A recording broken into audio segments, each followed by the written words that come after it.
Izin bertanya Ustadz, ada beberapa pertanyaan bagaimana hukumnya pengajian dilakukan di masjid atau musola menggunakan pengeras suara sampai terdengar keluar dengan suara yang sangat keras Ustadz. Para hadirin dan hadirat, kita ketahui bahwasanya bulan Ramadan adalah bulan qiraatul Quran.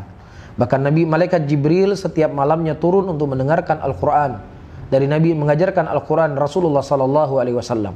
Sehingga silahkan saudara-saudara kita muslimin, dia bergadang ya di malam hari, dia tadarus Quran, dia mendengarkan Al-Quran, ya satu membaca, yang lainnya mendengar, kemudian satunya membaca, yang lain mendengar, dan seterusnya.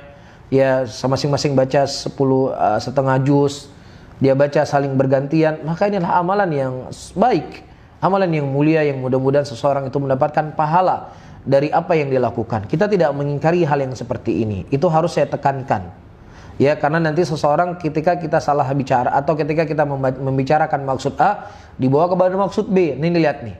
Ya, Al-Quran pun nggak boleh baca. Ini ajaran apa ini? Al-Quran itu bulan Al-Quran adalah bulan Ramadan adalah bulan Al-Quran. Masa nggak boleh baca Quran? Makanya saya tegaskan, membaca Al-Quran dan tadarus Al-Quran.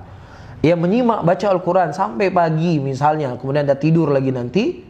Kita katakan itu hal yang baik selama tidak menafikan kewajibannya. Tetapi yang sedang kita bahas ini, dia membacanya di mic. Yang mana masjid itu ada tawanya 5 misalnya. Dia baca dari semenjak sholat taraweh. Dari semenjak sholat taraweh selesai, dari jam 11 sampai subuh dia baca Quran pakai mic. Kita sebutkan tadi ada apa? Di sana ada orang tua, nenek-nenek dan kakek-kakek yang dia butuh istirahat. Ada orang yang sakit, dia butuh istirahat. Ada orang yang sehat, dia butuh istirahat untuk bangun sahur. Dia besok punya pekerjaan, itu kewajiban dia menunaikan kewajibannya. Ada seorang dokter, dia mungkin ada operasi besok. Dan yang semisalnya.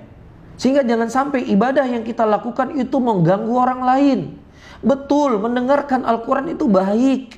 Tetapi ada waktunya kita memperdengarkan Al-Quran. Ada waktunya orang itu istirahat dan tidur. Dan kita sudah membawa hadis tadi Nabi SAW. Para hadirin menegur ada orang yang membaca Al-Quran di masjid. Suaranya nggak sampai keluar rumah. Suaranya nggak sampai ke 10 rumah setelah masjid. Di dalam masjid dia baca Quran, ada orang yang sedang beristirahat, ada orang dengan aktivitas lain, ditegur oleh Nabi. Ini dalam keadaan di masjid semua sedang sehat, tidak sedang sakit.